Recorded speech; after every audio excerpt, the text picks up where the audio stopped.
In this lecture, I'm going to discuss oscillations, and I will focus the discussion around the concept of simple harmonic motion. Oscillations are periodic motions which occur with certain frequency and certain period. What is the frequency of an oscillation? The frequency of the oscillation is the number of times per second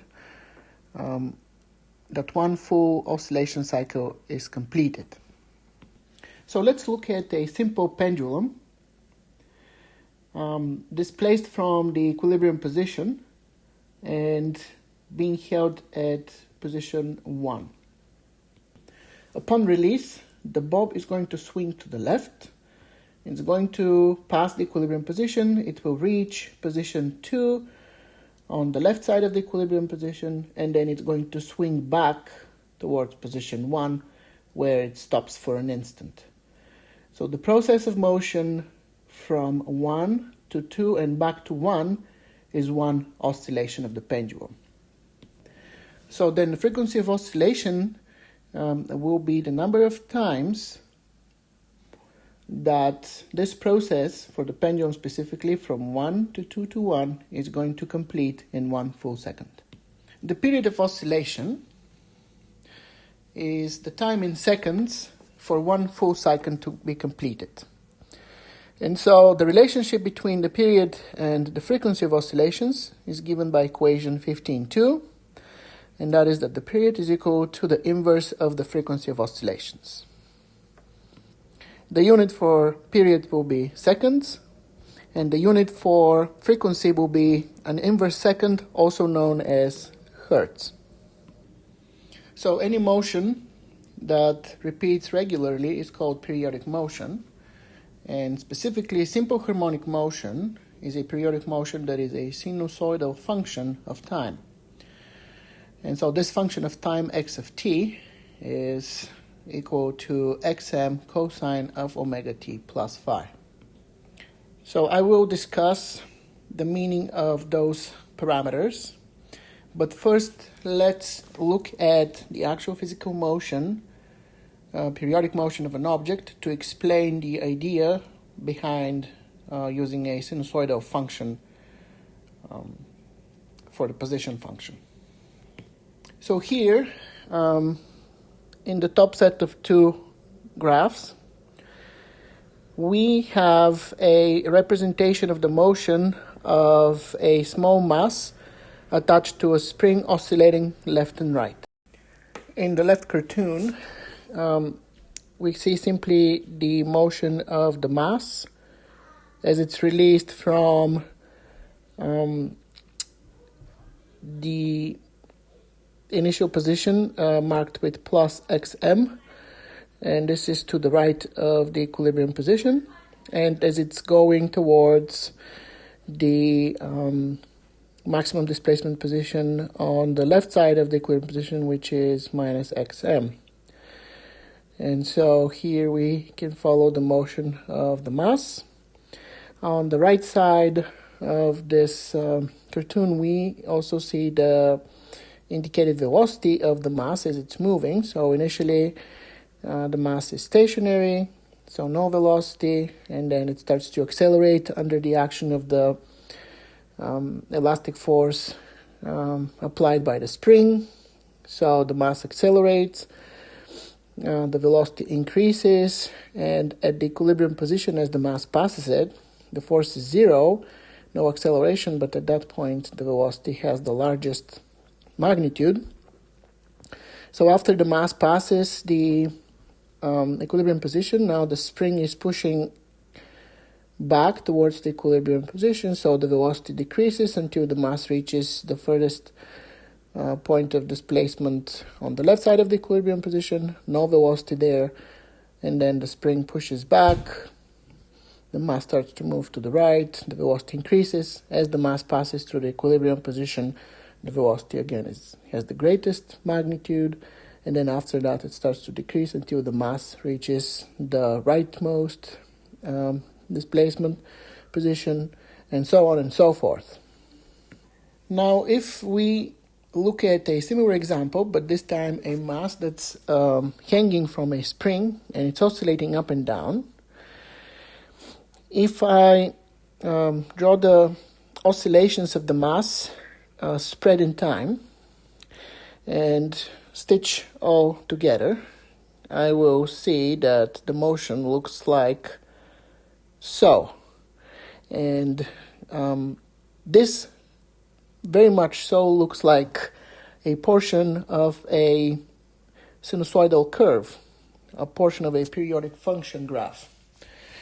And here on the right, we have such graph, and that is a cosine function, which is periodic and has similar shape to the path that the mass hanging from the spring follows. On those two plots, we see the period of oscillation indicated with t. We also know that the speed is greatest when x is equal to 0. And how do we know that? Well, the first derivative of the position function right here is a cosine function, and it's greatest when x is 0. Now let's discuss the different parameters that enter in the definition of the position function. So the position function for simple harmonic motion is given by x of t is equal to xm times cosine of omega t plus phi. So xm is the amplitude of oscillation. If we look back at the oscillations of a mass attached to a spring, we see that the mass displaces from the equilibrium position a distance xm in positive direction and distance minus xm in negative direction. So that distance of displacement, maximum displacement from the equilibrium position on either side of the equilibrium position, is the amplitude of oscillations. The argument of the cosine function, omega t plus phi, is the phase of the function. The phase of the oscillation. This is where the time dependence of the oscillation comes from. As the time value here changes, so that does the value of the cosine function. And so that will, for every instance of time, t, that fixes the position along the position versus time graph. So for any moment of time, if I plug it into the position function expression, I can calculate where exactly is the position of the oscillating particle during the simple harmonic motion. If we look into the phase, or at the phase of the cosine function, this angle phi right here is called the phase angle. So the phase angle essentially takes care of the arbitrary nature of when we start taking the time during the oscillation of the particle, during the simple harmonic motion of the oscillating particle. So if we look at the displacement graph right here, this plot starts at the value for the phase angle phi equal to 0. But let's say I started taking the time somewhere around here when the particle was around at this point of the oscillation.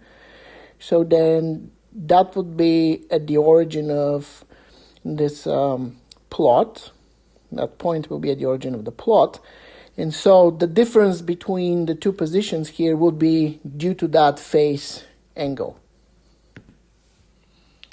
Omega is the angular frequency, and it has units of radians per second, and the whole phase, or the entire phase of the function, omega t plus phi, will have units of radians. So this is very important for calculations. A few slides ago, I defined the frequency of oscillations as the number of oscillations per second, and the relationship between the frequency and the period was that the period is inversely proportional to the frequency. So I can also use the periodicity of simple harmonic motion to express the period of oscillations through the angular frequency. So what we get here is that the angular frequency is equal to 2 pi divided by t. And this relationship comes from the fact that the cosine function is 2 pi periodic with time. And so then I also can relate the angular frequency omega to the frequency of oscillations f as 2 pi times f. Now we have three different plots comparing two periodic motion functions. The first one is a plot of those two periodic motion functions where the frequency and the periods are the same, but the amplitudes are different. So we see how both plots start from the maximum for the function and move on together, as I said, with the same frequency and the period. So the difference is only the amplitudes.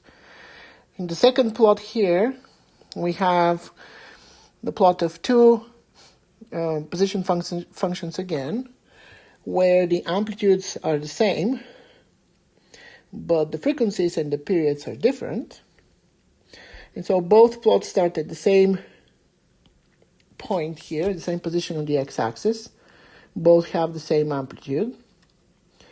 The plot in red has higher frequency and shorter period compared to the plot in blue.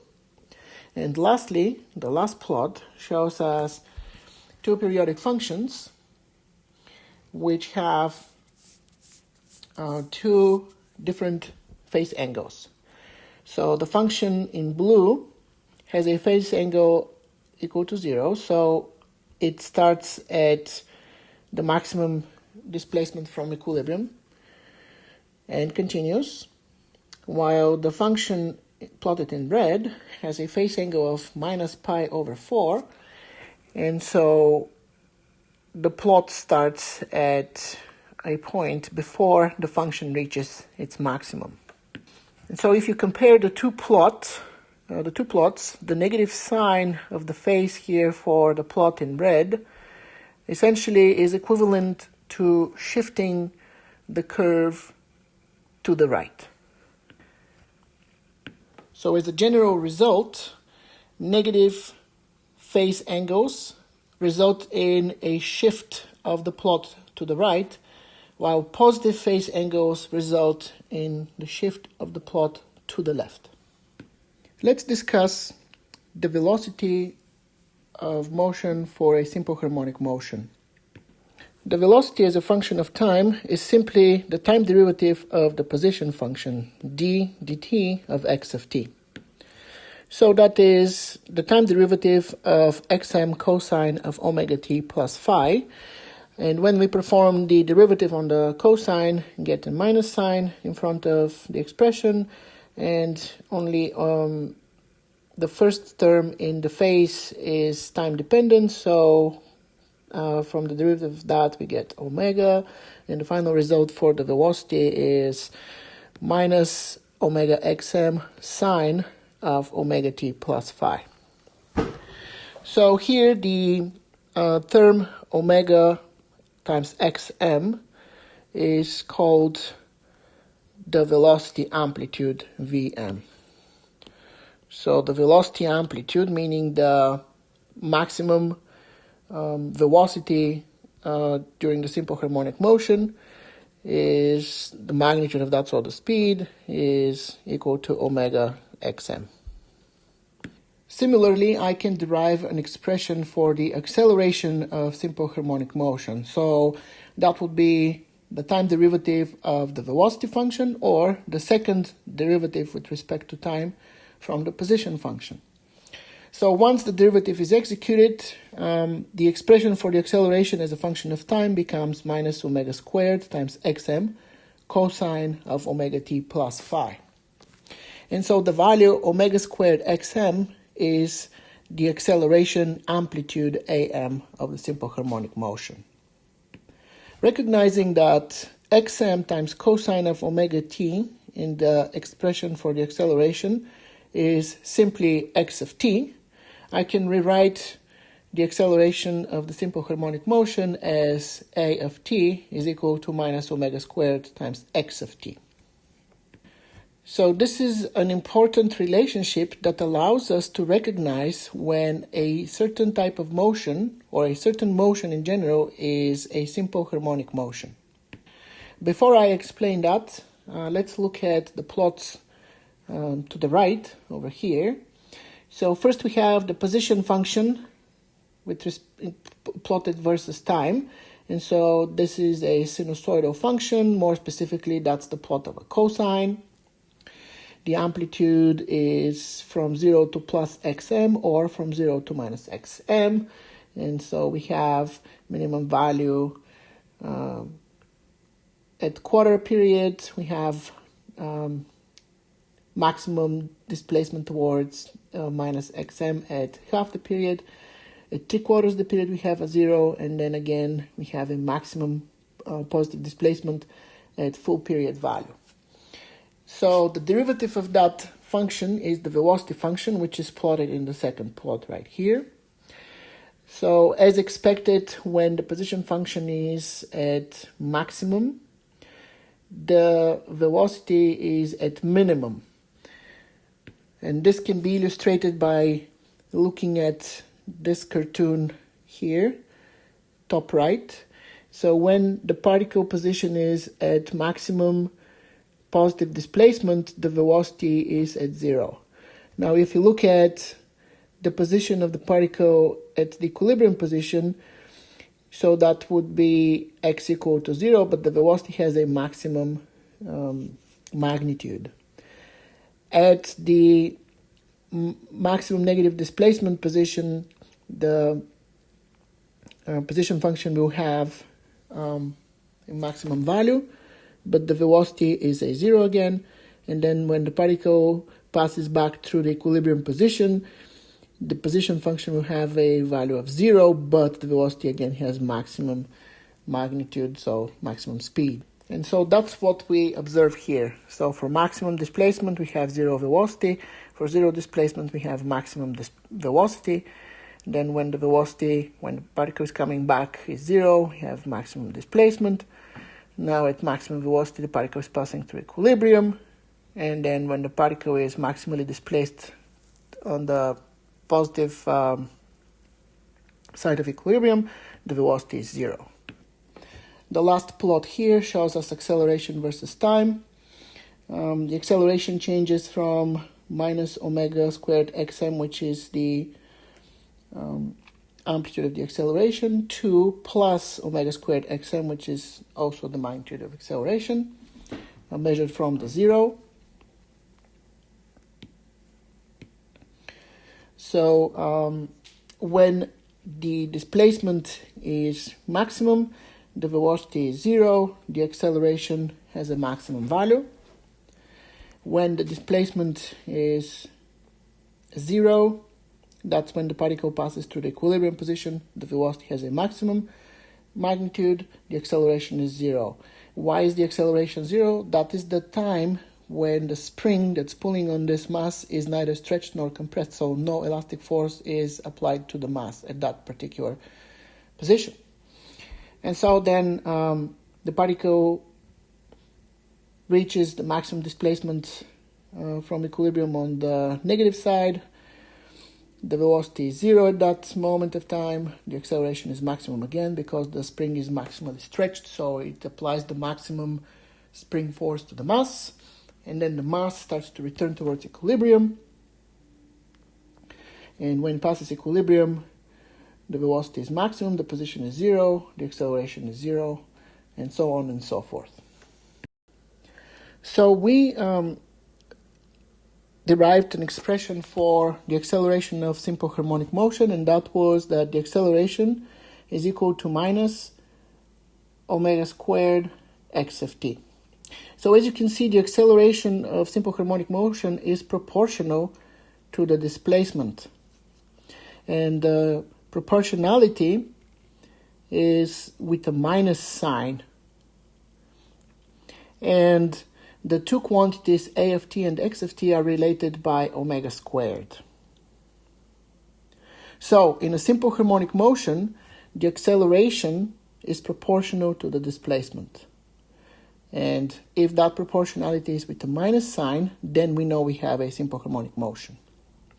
So if I wrote a general expression for the acceleration such as a of t is equal to minus a x of t, then based on this result here, I can deduct that a would be equal to the angular frequency squared. And so then I can look at all kinds of relationships between acceleration and position function, and if they satisfy this definition, or this, then I can deduct that those are accelerations of simple harmonic motion. And so, for example, here we have several different relationships between the acceleration and the position. And if I wanted to determine which of those are representing simple harmonic motion based on the definition above,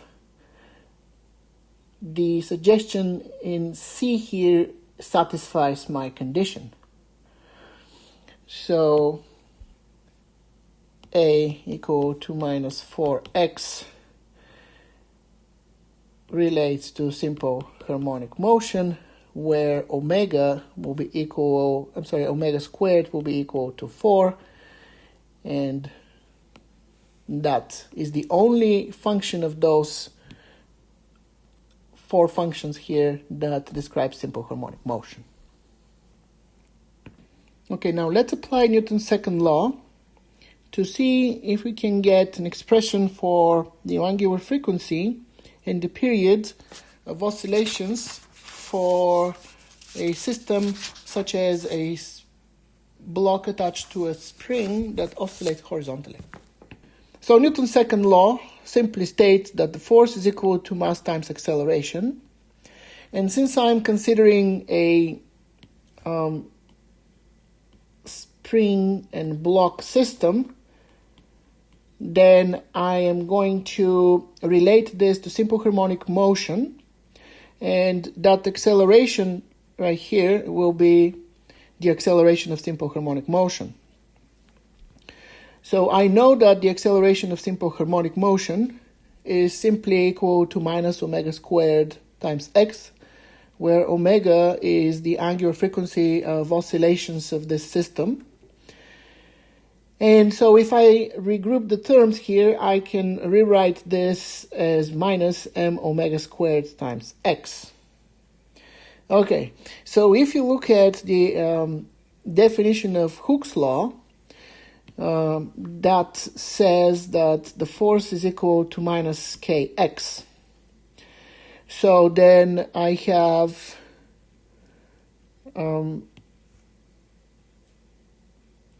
m omega squared here and k right here, and by comparison I then find out or deduct that k must be equal to m omega squared. Well, from here now I can rearrange and solve for omega, and I end up with this relationship. So for a simple harmonic oscillator, which is the block attached to the spring and which is set to oscillate back and forth on the frictionless surface, the angular frequency of oscillations is equal to the square root of the spring constant divided by the mass. So you can see here that for a larger spring constant, the angular frequency decreases when the mass is kept constant, or for larger mass, when the spring is unchanged, when the spring constant doesn't change, the angular frequency decreases. And that makes sense. If we increase the mass of this block here, the oscillations will be slower with smaller frequency. And the same happens if the spring is stiffer. The oscillations will be... Actually, the opposite happens when the spring is stiffer. The oscillations will be happening with higher frequency. And of course, there's a relationship between the angular frequency and the period of oscillations. And so when I apply that, the period of oscillations of such oscillating system is 2 pi square root of m divided by k. Now let's look at the energies of simple harmonic motion. So we know that when the spring is stretched, we can associate elastic potential energy with the spring. But at the same time, since the block is going to be moving with some linear velocity, we can also associate kinetic energy to the oscillation. So the elastic potential energy of a spring block system is given by 1/2 kx squared. And now, in the context of simple harmonic motion, I will replace x with the position function that I described at the beginning of the lecture. And so the expression for the elastic potential energy becomes 1/2 k xm squared cosine squared of omega t plus phi. Similarly, the kinetic energy term will have to be modified to fit the situation, meaning we are dealing with simple harmonic motion. And I already derived an expression for the velocity of simple harmonic motion. So when I replace that in the expression for the kinetic energy, I end up with 1/2 k xm squared sine squared of omega t. The spring constant k comes in here from the relationship between k, m, and the angular frequency, omega. Okay, so then if I combine the two energies, add them together, I get an expression for the total mechanical energy of the system. And so adding those two terms in equations 1518 and 1520 and doing a little bit of algebra and using some trig identities, I end up with an expression for the total mechanical energy of 1/2 kxm squared. So thus far we discussed the properties of a linear simple harmonic oscillator. More specifically, the example was a block attached to a spring that oscillates horizontally. Now let's look at the rotational equivalent to that oscillator. And so that would be the angular simple harmonic oscillator. An example of such a system is a disc that is suspended by a wire, which is fixed at the other end. And so the disc is set to rotate about its axis of symmetry through the center.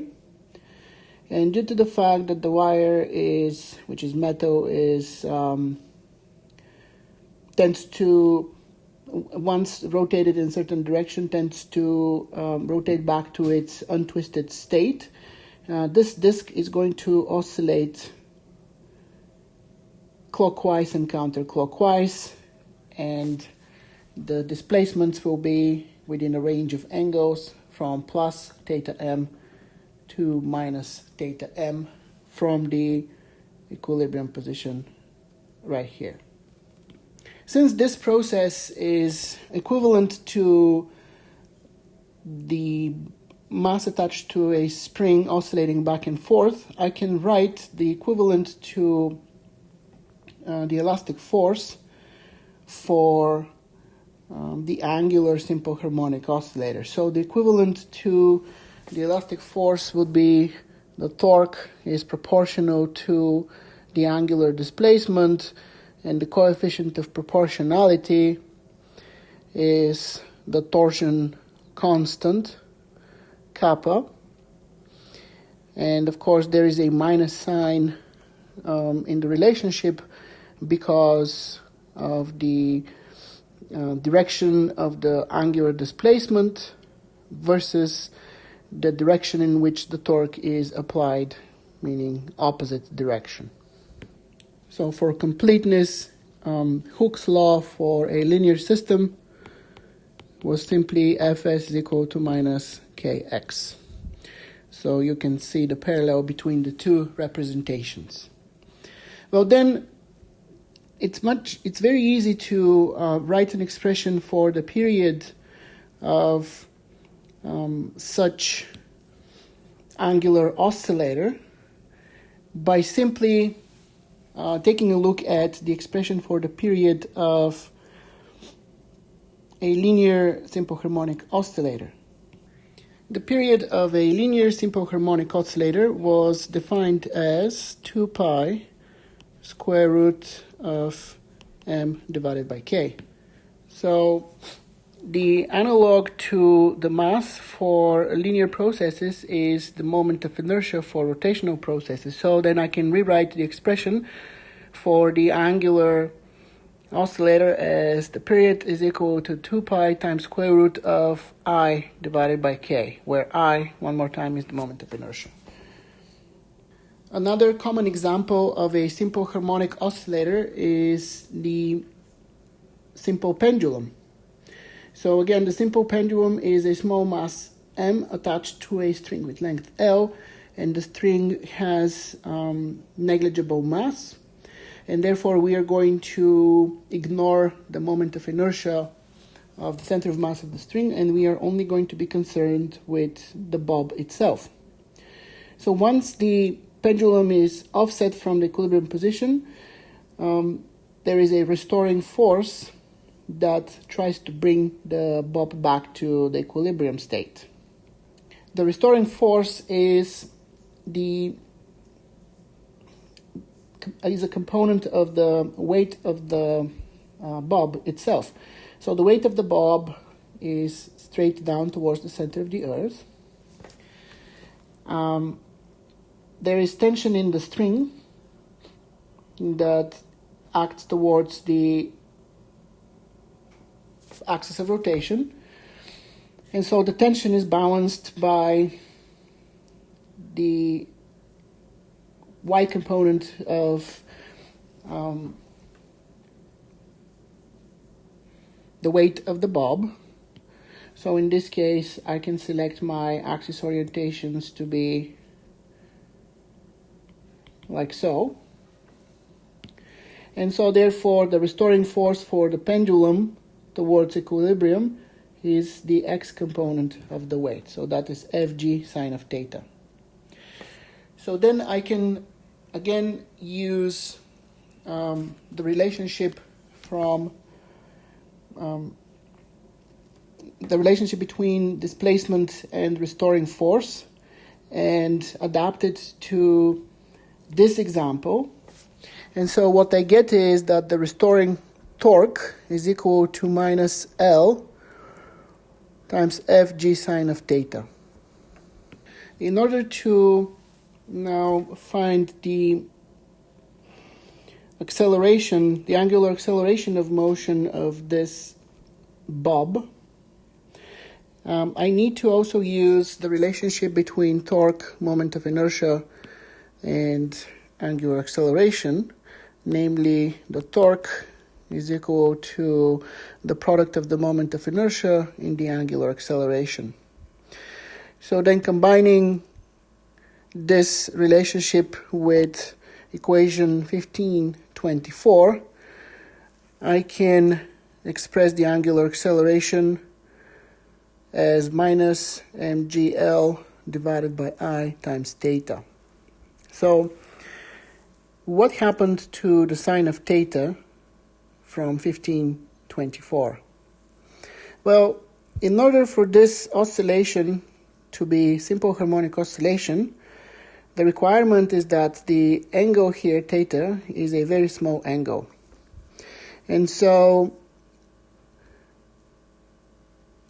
from calculus, we know that sine of theta can be expanded in Taylor series.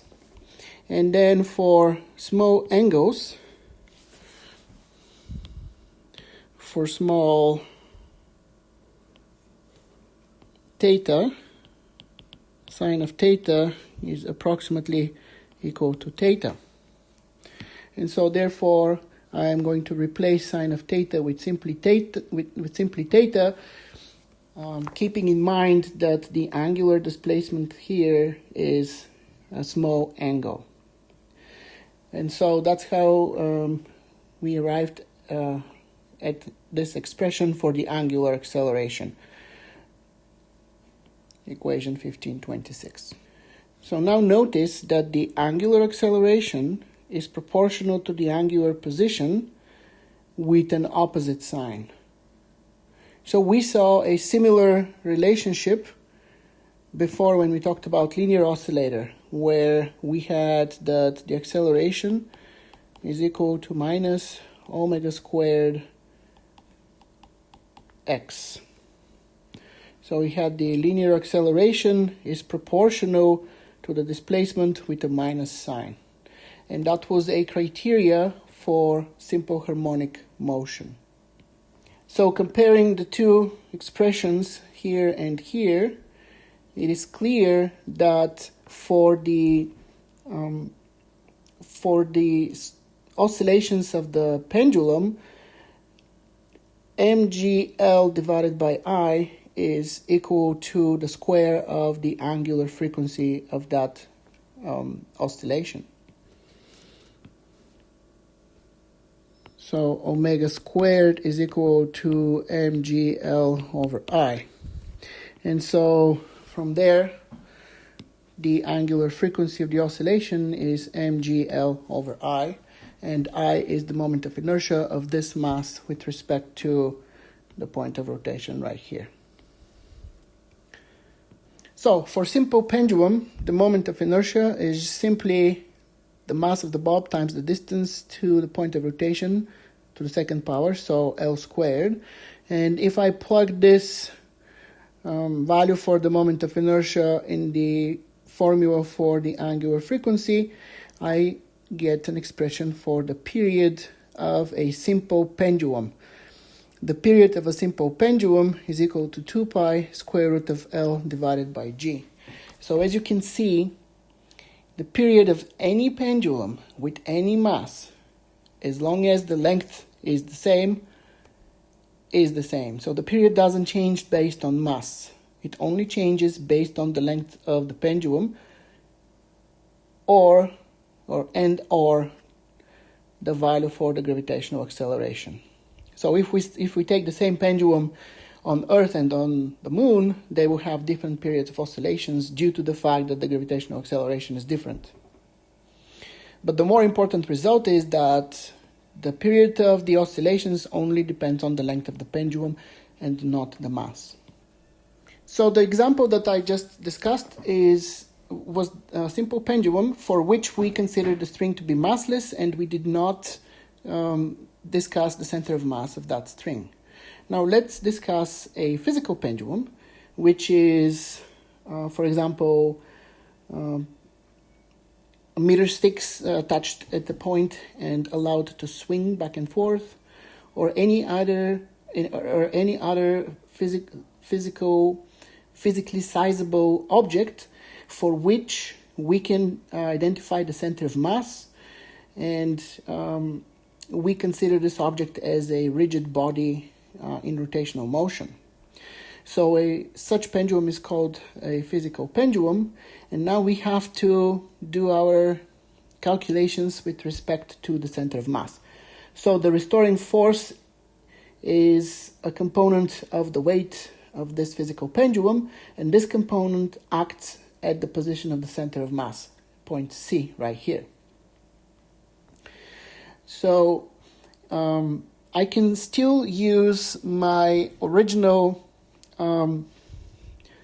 derivation for the angular frequency of oscillation right here to derive an expression for the period of oscillations of this physical pendulum. So the relationship between the angular frequency and the period is given by omega is equal to 2 pi divided by t. So if I rearrange the terms, I end up with this expression for the period of oscillations of a physical pendulum. So that is 2 pi square root of I divided by mgh, where I is the moment of inertia of the specific object that's undergoing this rotational simple harmonic motion, and h is the distance from the point of rotation to the center of mass of the physical pendulum. An important point to make is that if the physical pendulum is rotating about its center of mass, it will not show simple harmonic motion. There is no restoring force because the weight of this physical pendulum acting at the center of mass will have no torque arm, so therefore it will produce no restoring torque. So the physical pendulum in this case will simply just undergo rotational motion. Another analogy that I can make for simple harmonic motion is that it is a circular motion that is viewed edge on. So imagine you have a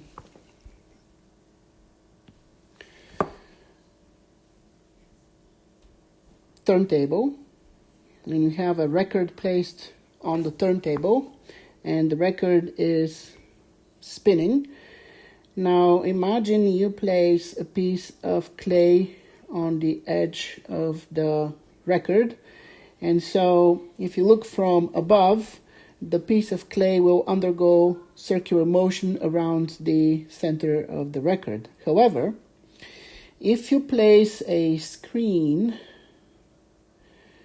perpendicular to the record and shine some light from behind the record from this direction, on the screen you are going to see the projection of this piece of clay as a point that only moves left and right, and then in a simple harmonic oscillation manner. So this is the shadow of the piece of clay, and that is moving left to right with respect to this central axis that passes through the middle of or through the center of the record. So this is essentially oscillation with maximum amplitude between those 2 points, plus xm and minus xm, if you will.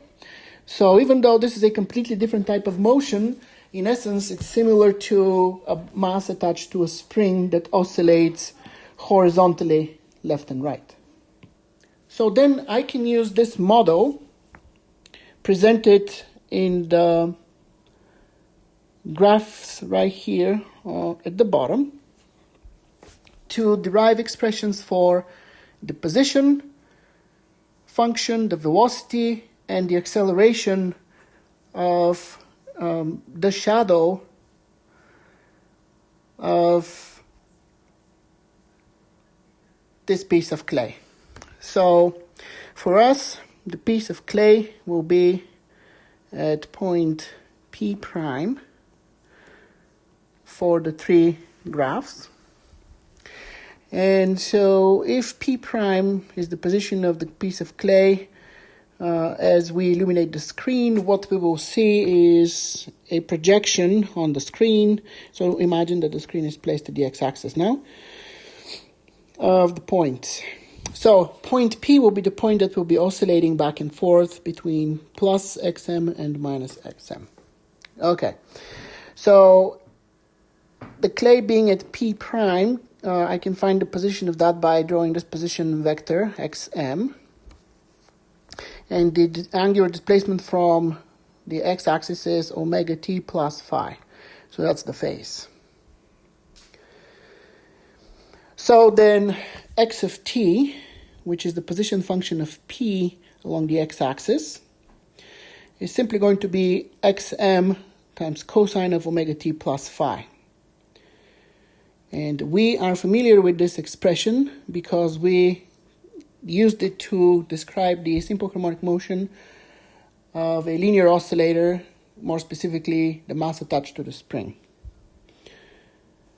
So x of t was equal to xm cosine of omega t plus phi. Now let's look at the velocity of that piece of clay at p prime. So the velocity is tangential to the circular trajectory. So if I want to find the velocity of the shadow, which is the velocity of point P, I must find the x component of V. So from the similarity of this triangle, OP prime, and the similarity defined by the velocity and the triangle defined by the velocity V right here, I deduct that the angle right here between the velocity vector V and the perpendicular to the x-axis, this angle is equal to omega t plus phi.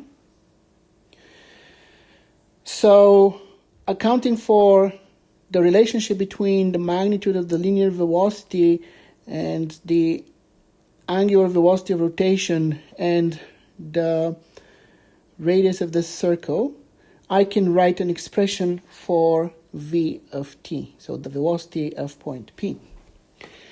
And so this expression is v of t is equal to minus omega xm sine of omega t plus phi. And the minus sign here is appears because v of t is directed opposite to the positive x direction. The quantity wxm is the magnitude of the velocity, and so it is the largest when point P passes through the origin of the coordinate system, and it's equal to 0 at the two extreme points. Because it's those two extreme points, the linear velocity at P prime is perpendicular to the axis and has no horizontal component. Finally, at point P prime, the piece of clay would experience a centripetal acceleration towards the origin of the coordinate system. And so that centripetal acceleration has magnitude omega squared xm.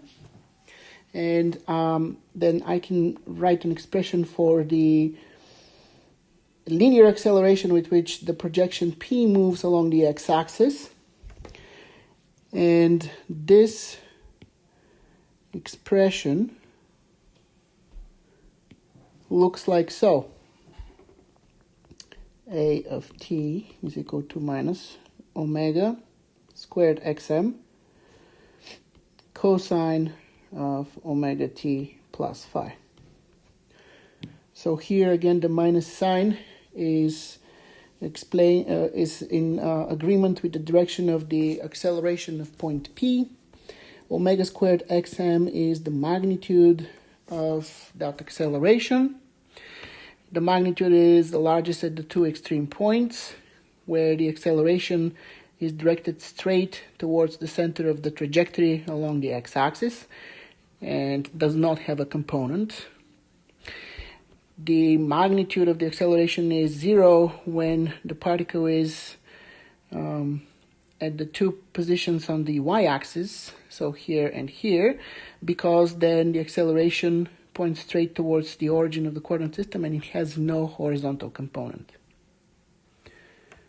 And so the three functions are written here. So the position function, the velocity function, and the acceleration function as functions of time. And so one more time, this shows that we can look at a simple harmonic motion simply as a rotation about a fixed point, or as a circular motion about a fixed point.